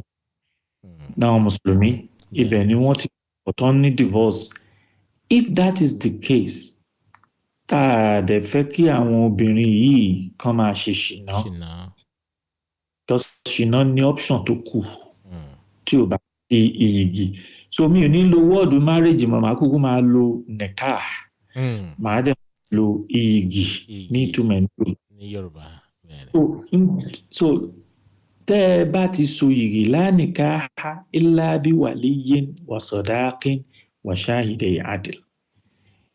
nikah nínú Islam kò tíì ní jẹ́ síso àyàfi tá a bá rí wàlí, ìyẹn ni pé bàbá ìyàwó àbí ẹni tó jẹ́ olùmójútó obìnrin tó jọkùnrin nínú fámìlì obìnrin tó sọ pé mo fọwọ́ sí ìbálò láàrin ẹ̀yin méjèèjì. tá a dẹ̀ rí ẹlẹ́rìí méjì tán ní a witness ẹ̀. tá a dẹ̀ rí owó ẹ̀bùn tọkọ ń fún ìyàwó. Sadaki. tá a bá ti rí mẹ́ta àtàsádàkì tá a bá ti rí mẹ́tẹ̀ẹ̀ta yìí igi ti so. èèyàn nídìí ìmọ̀ọ́mù ń bẹ̀, èèyàn nídìí sàtífíkẹ́ẹ̀tì tó ń kọ́ lẹ̀, èèyàn nídìí gbogbo nǹkan bẹ́ẹ̀ yẹn igi ti so. kò yàtọ̀ sí ẹni tó lọ toast obìnrin ní night club. bẹ́ẹ̀ni. tí wọ́n dẹ̀ gbéra wọn lọ sóòtẹ́ẹ̀lì tí wọ́n dẹ̀ bára wọn sùn. ìyàtọ̀ ọbẹ̀ ni wípé àwọn èèyàn ń ṣe Ọlọ́run tó bá jẹ́ mùsùlùmí. bẹ́ẹ̀ni. ẹ̀tẹ̀ yín tó yẹ pé ẹ pàdé ẹ̀tẹ̀ ní mo fẹ́ kí ìbáṣepọ̀ yìí máa wà láàrin wa. òun sọ pé ọ̀rọ̀ ó lè jọ́rọ̀ ọjọ́ míì àmọ́ complications tó máa ń ṣẹlẹ̀ ń bẹ̀ tó jẹ́ kí ó wà difficult fáwọn èèyàn ní ìbẹ̀rù financial and economic loss tó lè tàtàrà ẹ̀ jáde tí ìyáálé bá decide láti fight wa. bí wọ́n máa pàdé lọ́wọ́ wa, bí wọ́n máa lé wa jáde, bí wọ́n máa ṣe gbá, bí wọ́n máa ṣàwo. number one. ẹlẹ́ẹ̀kejì ni pé financial and legal májèlé legal financial protection àti security fún ìyàwó tá a ṣẹ̀ṣẹ̀ fẹ́ náà. so that brings in the idea of conditions tí Islam ti gbé kalẹ̀. àti prenup ten sọ lẹ́ẹ̀kan. So we can then put everything in writing. Pé look, a fẹ́ fẹ́ra wa gẹ́gẹ́ bí ìlànà Islam, àmọ́ gẹ́gẹ́ bí òfin ìlú tá à ń gbé o, ìyáálé òun ni ó wà lórí ibi registry o, òun ló ní àwọn nǹkan báyìí, ló ní àwọn nǹkan báyìí, àmọ́ nǹkan tèmi fẹ́ fún wọlé lóyìí nígbà tí mo ṣe wà ní ayé. kíyàn ti so àwọn ọ̀nà yẹn those are areas our Muslim jurists were, our Muslim leadership were got to come and put something together because they claim to be oblivious to this reality of the Muslim Ummah in the Western world. It is a reality that is not going to go away, and other people are taking care of it. Even àwọn tó jẹ́ olówó tó jẹ́ billionaires, ìgbà tí marriage wọn sú wọn fẹ́ lómi, they just get into affair with somebody and the marriage came to an end. Wọ́n dẹ̀ mi fẹ́ dárúkọ ni. Yeah. But wọ́n náà lámọ̀. A well-known person. Benny. Wọ́n dẹ̀ decide láti separate. Kò dẹ̀ sẹ́ni tó lọ court, kò sẹ́ni tó lọ sẹ́wọ̀n nù wọn. Wọ́n yanjú ẹ̀. Ṣé ní lópin tá a bá take kíní òfin Ọlọ́run yìí tá a bá take ẹ̀ serious pé àwọn la fẹ́ ṣe, a dẹ̀ fẹ́ ṣe professionally and with transparency, we will find solution. Tí wọ́n bá wa náà ní ulterior motive pa kan fẹ́ máa ṣe bàjẹ́ o. Wallahi, bàtà wọn sọ pé yurida islahan yuwaffiqillahu baynahum. Tọ́kọ àti ìyàwó bá ń wá a solution, Ọlọ́run ó fún wọn ní kòǹgẹ́, yóò fi wọ́n ṣe kòǹgẹ́, yóò fi wọ́n tawfiq. So if we are truly looking for solution, Allah will give us tawfiq. Ẹ ṣé gan ni. So Haji Yusuf, ẹ ṣé fún ìbéèrè. Ṣé a tún ní mi àbí? Rárá, ó dà, ẹ máa ń lọ. Okay, ẹ ṣé. All right. Ẹ jẹ́ n bọ́ sí other question quickly. Ó dà pé ti mẹ́nu bà ti prenup yẹn, so mi lè fẹ́ padà síbẹ̀ mọ́, not to take us back to the time wa. But another thing tí àwọn obìnrin ń béèrè yìí sí náà ni pé okay, tá bá wo society wa as a whole, tá bá rí àwọn tí wọ́n ń fẹ́yàwó, léyàwó, nǹkan kan bẹ́ẹ̀, ní pé okay, bá ṣe gbọ́ wá sí ìsìn, more or less, it's a social solution at the time tí Ọlọ́run sọ kalẹ̀. Ó dẹ̀ ṣì wà relevant up to this moment. Ní pé so, if polygamy is about helping widows, orphans, so why do men marry younger women instead of those in need? Torí pé ẹ bá máa wò ó sí yìí, ẹni tó fẹ́ yàwó kejì, kò lọ fẹ́ opó, kò lọ fẹ́ ọmọ òrukàn, kò fẹ́ ẹni tó ń struggle. Another woman tí ó ṣe tó wà ní prime tiẹ̀ ló ṣe lọ gbé nǹkan kan bẹ́ẹ̀. Ní pé so, ṣé ilé ò fẹ́ tako ìdí tí Ọlọ́run fi gbé solution yìí kalẹ̀ tó jásí pé àwọn kan á take advantage ẹ̀ láti fi satisfy kí la pè. Okay. Yeah, again, quick response yẹn ni pé ṣe rí lóòótọ́ a sọ pé there is to every rule there is an exemption. Yeah. That's number one. Ẹlẹ́ẹ̀kejì ni wípé rules máa ń ní two dimensions. There is specific side to it and there is generic side to it. So generic side to it ni pé àtọmọdé obìnrin àtàgbàlagbà obìnrin kò sí tí ò nídìí ọ̀kan náà àwọn méjèèjì. Àbí bẹ́ẹ̀ kọ́ ni? Bẹ́ẹ̀ni. Ẹlẹ́ẹ̀kejì ni pé òfin tó ní kán fẹ́yàwó yẹn tó sọ ni pé ẹ fẹ́ àwọn tó bá appeal sí yín nínú àwọn obìnrin. Okay. Kò dẹ̀ easy fún obìnrin kékeré náà láti fàgbàlagbà. Ṣé ọmọbìnrin tó choose láti fẹ́ àgbàlagbà náà ó ní nǹkan tóun náà ń wá fún happiness ààrẹ tọ́lọ́run ní kó rí lára àgbàlagbà yẹn. Tó fẹ́ fẹ́. Lópin ìgbà tí ò bá ṣe pé ìbàjẹ́ ni wọ́n fẹ́ ṣe. Tí ó ṣe pé àgbàlagbà kàn fẹ́ máa bá a sùn kó má ní obligation lé lórí. Fífẹ́ tó fẹ́ yẹn tó mú kúrò nínú society tó fún sínú ilé tó ń protect yẹn náà, it is still part of social solution. So àwa lè gbọ́dọ̀ lè blame òǹtọ̀hún yẹn, lè máa wá judge ẹ̀ bí kò ṣe lọ fẹ́ because Ọlọ́run ló ń dá ìfẹ́ àti appeal.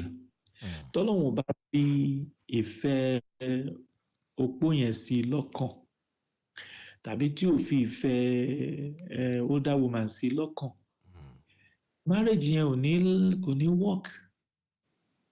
Sómi pé tó bá fẹ́ náà divorce ló máa padà ṣẹlẹ̀ lẹ́yìn.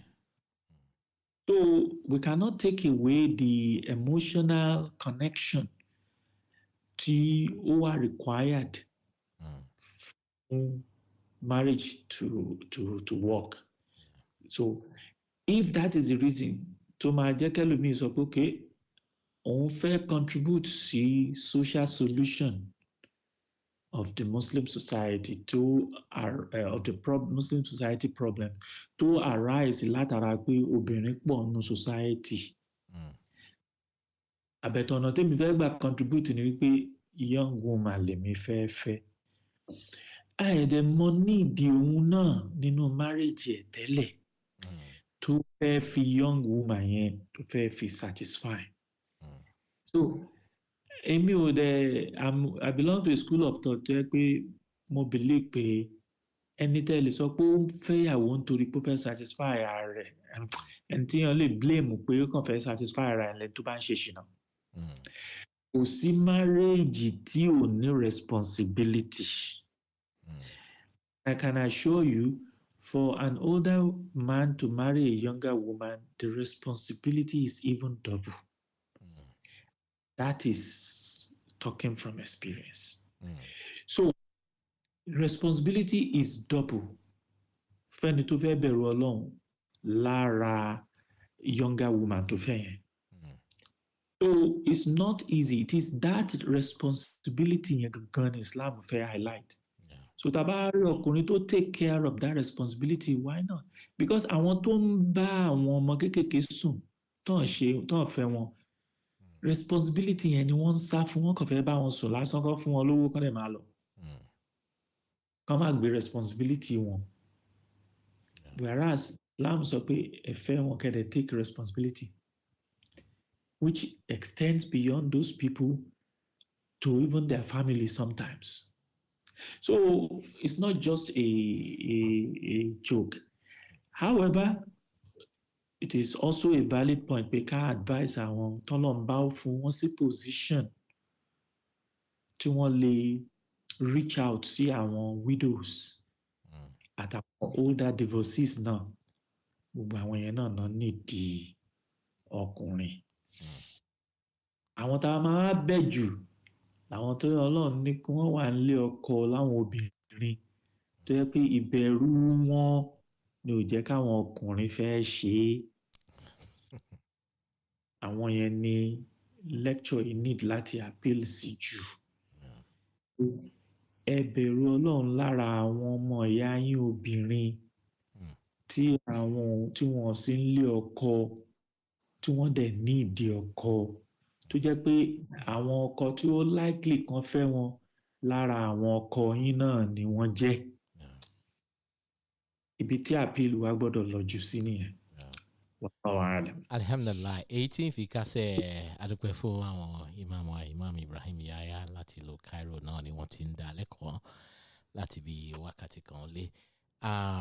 Ìbéèrè táwọn obìnrin recently gan lórí social media, maybe bóyá lórí X náà ni ó ní àdísì kan tí àwọn Muslim women tí wọ́n bẹ̀rẹ̀ sí spread around lórí issue Ali Abu àti Fatima Muhammad lórí àdísì tí Tànàbí fi kọ̀ fún Ali láti take second wife torí pé Ànàbí feel pé tí Ali bá fẹ́ ọmọ Abuja ó máa mú palára bá Fatima.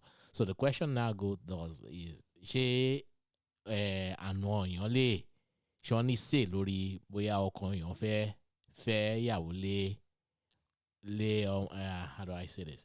Ṣé àna in-law ṣọ́ ní sè lórí son-in-law wọn pé okay ó láti fẹ́ yàwó lé kó má lè fẹ́ yàwó lé ọmọ àbí kó fẹ́ yàwó lé ọmọ ṣọ́ ní sè in this whole business of polygyny.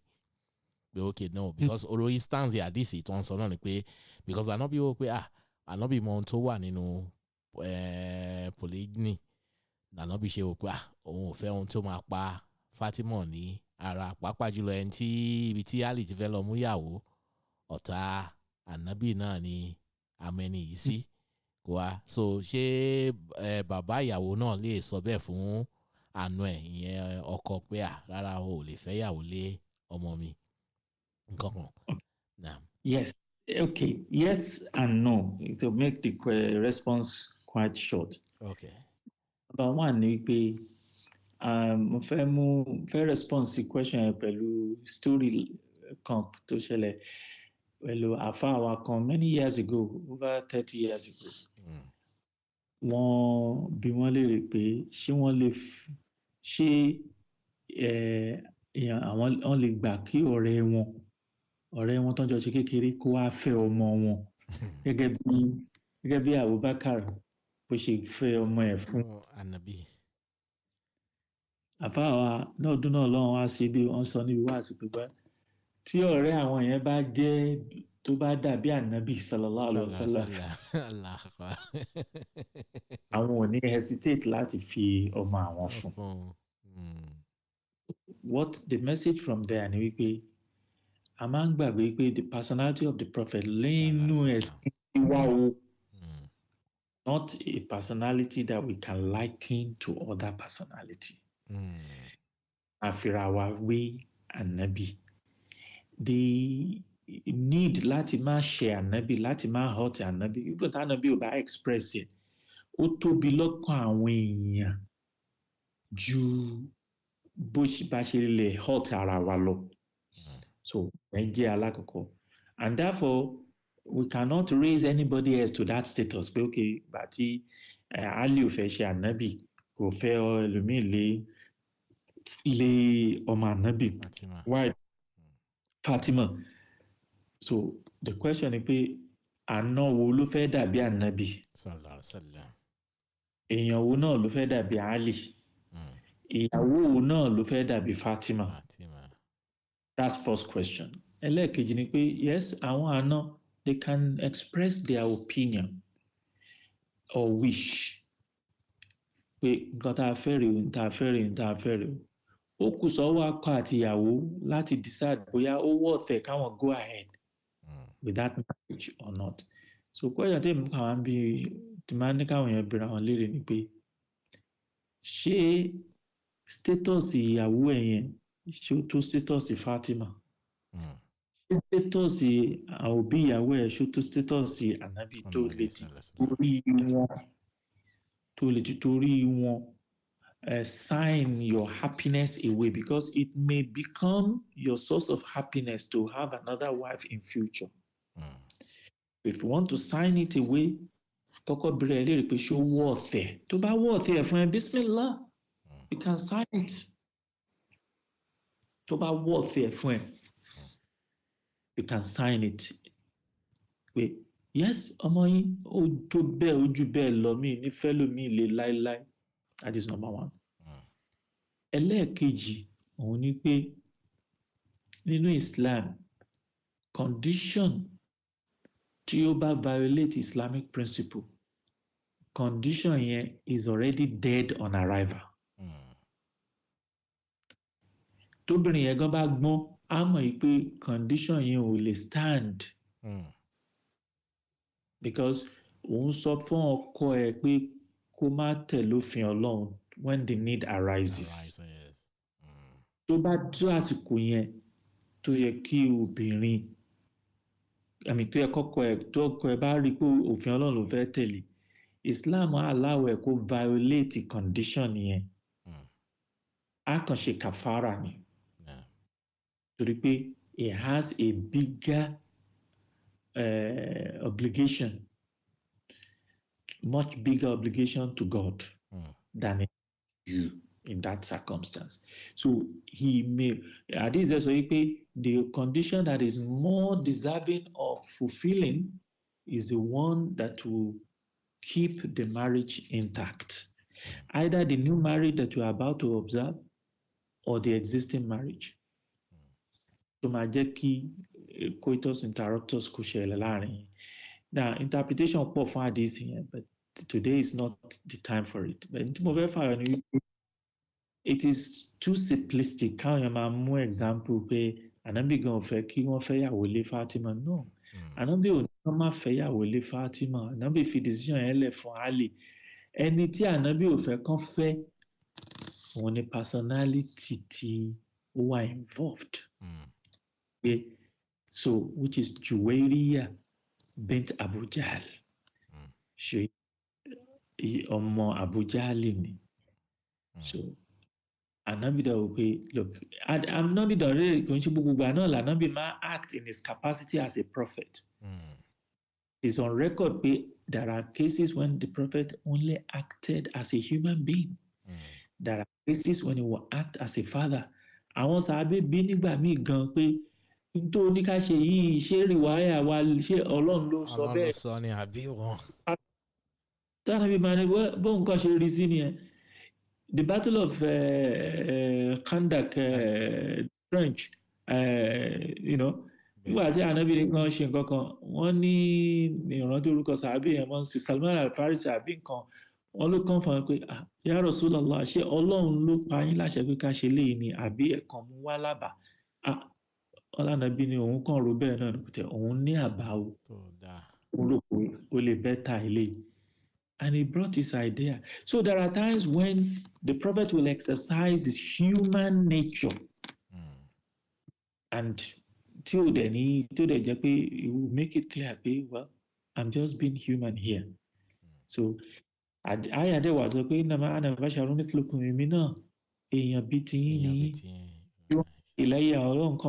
send the revelation for me. So we have to be able to separate the two. So in conclusion, ǹdé màmú wa ni wípé tọkọ tí bàbá ìyàwó tó fẹ́ bá sọ pé o lè fẹ́ ẹlòmíì lé ọmọ òun, you have to pause and ask yourself, okay, number one, kí ni status ìyàwó yìí lọ́dọ̀ Ọlọ́run compared to àwọn tí mo fẹ́ máa fi wé yìí? Ṣé status ẹ̀ tó ti Mariam, the mother of Jesus, ṣé tó ti Aisha, ṣé mo owó ọ̀tẹ̀ ẹ̀ kí n ti torí ẹ̀ kí n sọ pé mi ò ní tẹ̀lé òfin Ọlọ́run when the need arises? Tó bá ti lè ṣe yes fún ẹ, well, go ahead. Ohun tó ní kálukú bá ń wá láyé àti lálùkìyámọ̀, òun ló máa determine response téèyàn máa give. Èmi dẹ̀ máa ń sọ fún àwọn èèyàn, even in marriage, bí a ṣe ń sọ pé ẹ keep marriage, there are times you must know when to walk away. Because kì í ṣe gbogbo marriage náà ló worth ẹ̀ kéèyàn máa keep. Marriage tó bá fẹ́ gbé ẹ kúrò lójú ọ̀nà ẹ̀sìn, marriage tó fẹ́ sọ ẹ́ dà láàárẹ̀, marriage tó fẹ́ pa ẹ́ lọ́sàn-án gangan, tó dẹ̀ try best ẹ láti make it work. You have to ask yourself, is it worth dying for this marriage? So, try best ẹ láti keep it, but you should know when to draw the line and say, yes, it's time to move on. Allahu alam. Alhamdulillah, àfi bí kí ọjọ́ ti lọ, ilẹ̀ ti mọ́ ní Cairo. Àfi bí kí a má jẹ́ kí àwọn engineer wa lọ. But kábàlẹ̀ tún gbà yín ní àlejò lọ́jọ́ iwájú, á yọ̀ǹda yín ní àsìkò yìí torí pé ọjọ́ ti lọ. Jazakumullahu khairan. A dúpẹ́ fún time tí ẹ lò pẹ̀lú wa. Ẹ ṣe gan ni pẹ̀lú àwọn ìdáhùn náà. Ẹ fáwọn ọmọ yín ní àdúrà kí a fi kásẹ̀ wá sí tìrọ̀lẹ́ tìní.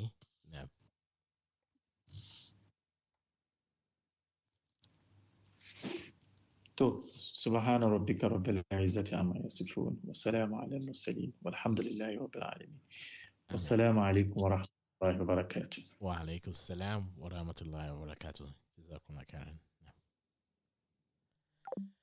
bẹ́ẹ̀ ni question pọ̀ àmọ́ àkókò ni ò sí, question pọ̀ àkókò ni ò sí, wàláì. A dúpẹ́ fún àwọn ìmáàmù wa, Imam Ibrahim Yahya náà ni wọ́n ń dá lẹ́kọ̀ọ́ láti ìlú Cairo lórí òfin Ọlọ́run tó pa àwa ọkùnrin based on need ni o, torí pé tó máa ń sọ̀rọ̀ pa monogamy Islam nìkan náà ni a ní òfin tó ní pé tó ọkùnrin fẹ́ yọ kan táyé ẹ̀ bá dẹ̀ yọ gẹ́gẹ́ bí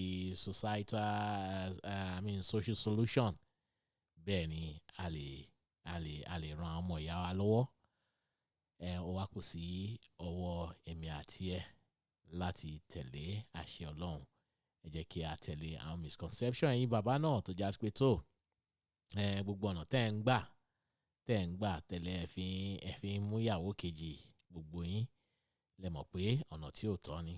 tẹ́ ẹ bá mọ̀ pé ọ̀nà tí ò tọ́ ni, torí pé ohun tá à ń pè ń ṣìnà ẹ̀ṣẹ̀ ni o, ẹ̀ṣẹ̀ ni, ẹ̀ṣẹ̀ tó já sí pé ó yẹ kán sòkò pa yín tó máa ka yín mọ́ bẹ́ẹ̀.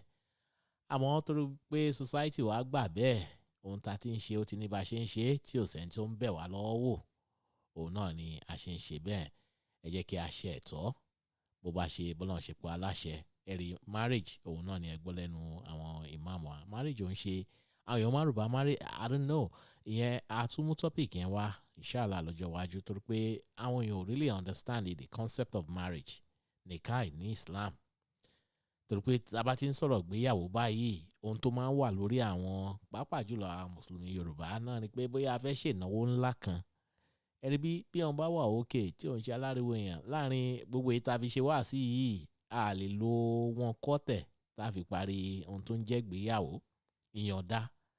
Ẹ̀rí bí tàbá ti rẹ̀ ń tó lẹ́tọ̀ọ́ tó jẹ́ lẹ́tọ̀ọ́ lórí ọmọ pàápàá jùlọ bàbá ọmọ tó fọyé tó ní òkè òun gbà, ìyá náà wà ń bẹ̀ àbí ẹlẹ́rìí kejì wọ́n wà ń bẹ̀, láì sáfà láì sí anybody láti máa officiate anything, ẹ ti di tọkọ àtìyàwó.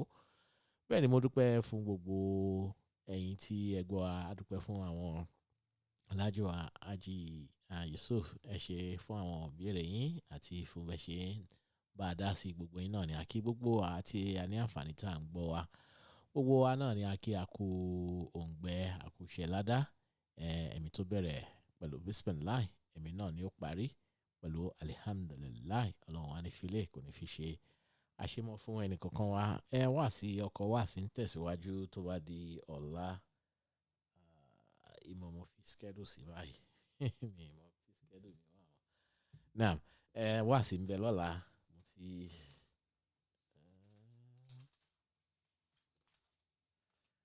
anyway, mo ti misplace the schedule yẹn. On Saturday, I sọ̀rọ̀ nípa Tawheed. I think the next topic for tomorrow is how Tawheed shapes Muslim morality and ethical behavior. Ohun tí a máa gbé yẹ̀wò. Àfáà Èjìrẹ́, mi mọ̀ bóyá àwọn ni Kẹ́hìndé àbá àwọn ni Táyé àti gbọ́ láti ọ̀dọ̀ Èjìrẹ́ wọn náà ni Tawheed náà ni ohun tí a gbọ́ látọ̀dọ̀ wọn ní ọ̀sẹ̀ tó kọjá. Ìkejì wọn ìyẹn Bra Abdulgafar Akórèdé, àná ó darapọ̀ mọ́ a lọ́la.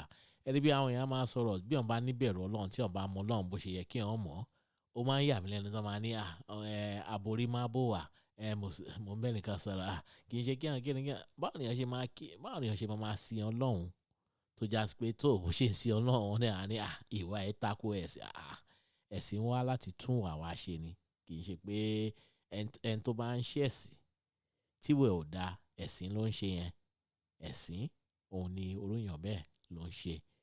Ẹ̀rí bí ẹ̀sán pé kò ṣẹ̀sìn torí pé tí a bá rí ẹ̀sìn yẹn nínú ìwà rẹ̀, ó já sí pé ó kù díẹ̀ káàtó. Tó bá di ọ̀la ẹ jẹ́ kí a gbọ́ púpọ̀ nínú ẹ̀ pẹ̀lú àwọn afáwa tí a máa gbà ní àlejò. Orúkọ tèmi náà ò kúrò níbi tí ó wà ó. Èmi náà ni àbúrò yín, ọmọ yín, olólùfẹ́ yín, atọ́kùn ètò Ramadan Special Muhammad Qasim náà ni ló ń darí ètò, ló ń ṣe atọ́kùn ètò. Inshallah ẹ jẹ́ ká pàdé ní ọ̀la fún àkọ́tún ètò Ramadan Special wa láti Radio Al-Muslimat. Mo kí yín ní kí tí a fi bẹ̀rẹ̀, òun náà ni a fi ń dágbére fún wa nípa àríwá sí. Assalamu alaikum wa rahmatullahi wa barakatuh. حتى تعلموا ما تقولون ولا جنبا إلا عابري سبيل حتى تغتسلوا وإن كنتم مرضى أو على سفر أو جاء أحد من